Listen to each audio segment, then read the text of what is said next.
undertaking, so thank you, Harriet, for your help. I'd also like to thank Sophie Monnier, Professor Sophie Monnier in the program of EU Studies at the Woodrow Wilson School, who has been a massive support as well. In addition, Professor Harold James has been generous with his time and with the resources of the program in contemporary European politics. Also Wendy Heller, who is here and has helped us out in the program in Italian studies.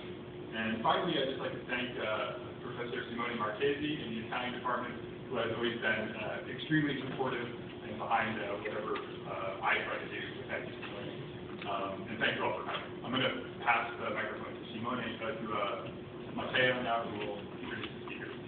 Thank you, Jason. Let me just add one acknowledgement, and let me say that. Can you all hear me? Now you can. Let me just say that we're glad to see that we have a representative of the Italian state in the name of Andrea Barbaria, the Italian consul in New York here. Now, let's get to the presentation. In a conference like this,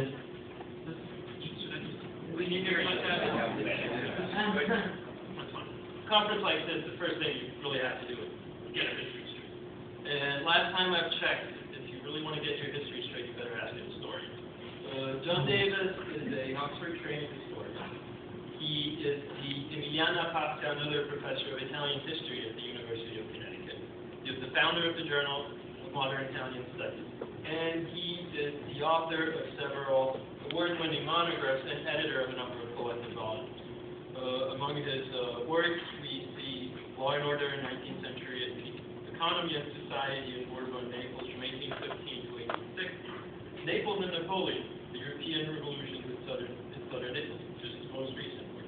Among his edited volumes, we find Italy in the 19th Century, Politics and Society in the Age of the Risorgimento, Essays and Opera of Dennis Marcus.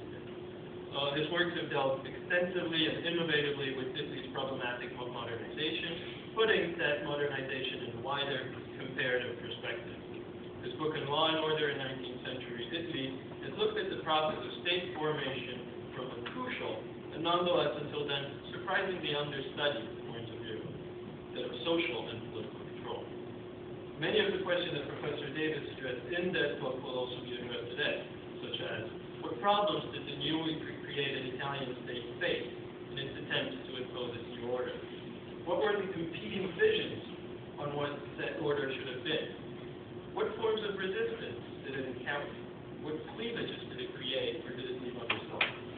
How did these cleavages and this fracture affect Italy's process of modernization? How do they resonate today?